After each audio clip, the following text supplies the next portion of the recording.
Hello student, welcome back to Prachi foundation online classes.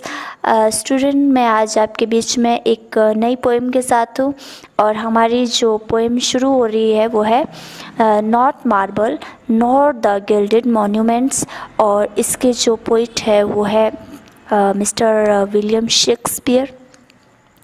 तो student, बिना time waste किए आते हैं इसके direct line to line explanation में, और आई होप कि आपको ये पोएम कुछ हद तक समझ में आ जाए।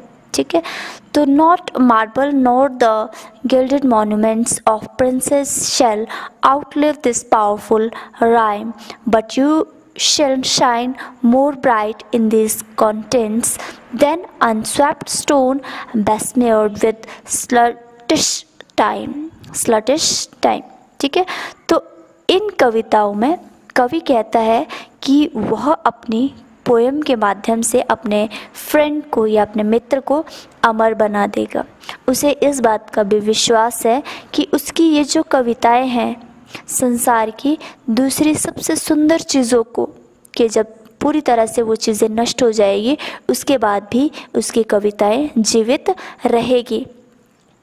वह कहता है कि उसका काव्य, जो वो कविताएं लिखेगा, वो संगमरमर से बनी सभी कलाकृतियों की अपेक्षा ज़्यादा देर तक जीवित रहेगा।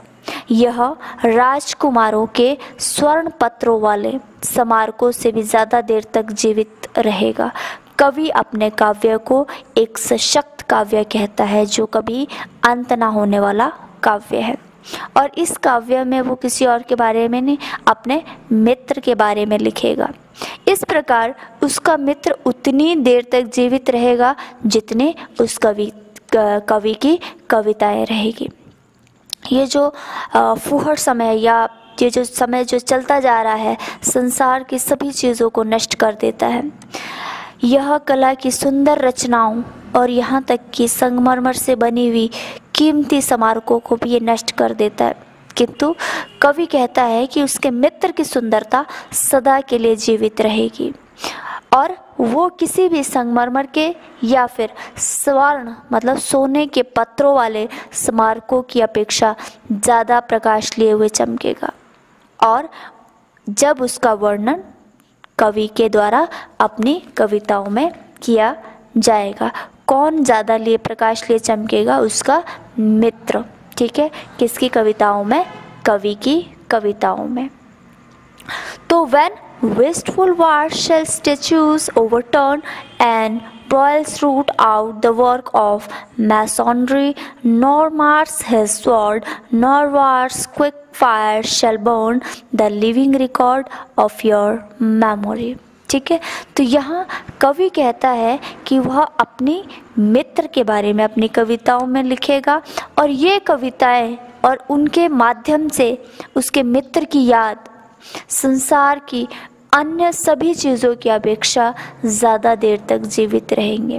बोलते युद्ध विनाश ला सकते हैं, मूर्तियों को उखाड़ फेंक सकते हैं, और क्रोधपूर्ण जो झगड़े होते हैं, लड़ाइयाँ होती है, उसके दौरान क्या होता है, कला की ये जो महान रचनाएं हैं मिट्टी में मिलाई जा सकती है। युद्ध का देवता जिसे मंगल कहा जाता है हर चीज़ को तेज गोलाबारी से चाहे तो राख कर सकता है, किंतु इनमें से कोई भी ऐसा नहीं है जो उसके मित्र की याद को नष्ट कर पाए।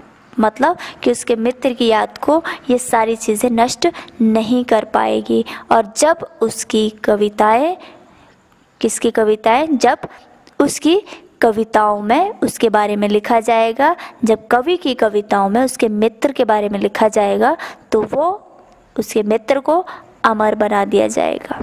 ठीक है, Against death and all oblivious enmity shall you pass forth, your praise shall still find room, even in the eyes of all posterity that wears this world out to the ending doom. So till the judgment that yourself arise, you live in this and dwell in lovers' eyes। ठीक है, तो ये लगभग हमारा जो है last वाला paragraph है, आप ध्यान से उसको समझने की कोशिश करिएगा। तो कवि कहता है कि मृत्यु और विनाशकारी शत्रुता भी उसके मित्र को किसी तरह से प्रभावित नहीं कर पाएगी, तब वह तब भी आगे बढ़ना जारी रखेगा जब मृत्यु और विनाशकारी शत्रुता का उसका आमना सामना होगा। आने वाली सारी पीढ़ियाँ उसकी प्रशंसा जारी रखेगी। उसे प्रलय के दिन तक सभी पुरुष और सभी स्त्रियों की आंखों में अपने प्रति प्रशंसा दिखाई देती रहेगी। कवि कहता है कि कयामत के दिन, जिस दिन उसका अंतिम दिन होगा, उसका मित्र स्वयं उठ खड़ा होगा, अपनी कब्र में से उठ खड़ा होगा और देखेगा कि वह अब भी कवि की कविताओं में रह रहा है। ये पंक्तियाँ जो थी कवि के अपने मित्र के प्रति प्यार की तीव्रता और अपनी कविताओं में चिरस्थायी मतलब लंबे समय तक की ये जो गुणवत्ता है उसके विश्वास को व्यक्त करती है। तो इस तरह से ये हमारा जो पोएम है वो फिनिश होती है। और थोड़ा सा हम इसका समरी कर लेते हैं कि हमने इस पोएम में क्या पढ़ा। ठीक है, तो ये जो कविता है, कवि अपने मित्र के प्रति अपने प्यार को तथा उसके साथ ही अपने काव्य को भी श्रद्धांजलि देता है। और उसे पक्का विश्वास है, कवि को पक्का विश्वास है कि उसकी जो कविताएं हैं दुनिया की अन्य महान वस्तुओं के नष्ट हो जाने के बाद भी लंबे समय तक जीवित रहेगी। वो अपने काव्य को, मैंने कहा था ना सशक्त काव्य कहता है, तो सशक्त मतलब शक्तिशाली काव्य कहता है। और जब उसके मित्र का वर्णन उसके शक्तिशाली काव्य में किया जाएगा तो फिर भी जो याद है उसके मित्र की, ठीक है, वो जीवित रहेगी तब तक जब तक ये सृष्टि रहेगी। कवि कहता है कि ये जो लगातार समय बढ़ता जा रहा है ये सभी चीज़ों की सुंदरता को नष्ट कर देता है, चाहे वो संगमरमर की मूर्तियाँ हो या सोने के पत्रे चढ़े स्मारक हो या सोने की जो परत चढ़े स्मारक हो। परंतु उसका कहना है कि इन सब का, बोलते हैं, मेरे मित्र पर समय का कोई प्रभाव नहीं पड़ेगा। उसकी सुंदरता जब उसका वर्णन उसकी कविताओं में किया जाएगा तो किसी भी संगमरमर की मूर्ति या सोने के परत से चढ़े स्मारक से भी अधिक चमकदार हो जाएगी। क्या चमकदार हो जाएगी? उसके कवि के मित्र की सुंदरता। तो शिल्प कला की महान कृतियों का युद्ध विनाश कर सकते हैं।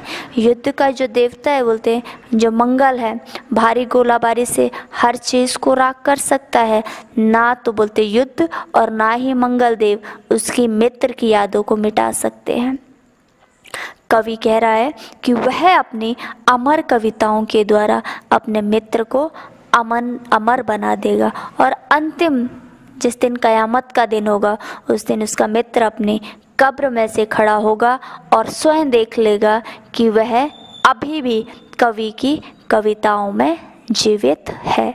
तो स्टूडेंट, आई होप इस चैप्टर के साथ साथ मैंने इसका समरी भी आपको समझाने की कोशिश की है। और अब मैं मिलूँगी हमारा जो नेक्स्ट है ड्रामा, ठीक है, तो मिलते हैं फिर। Thank you.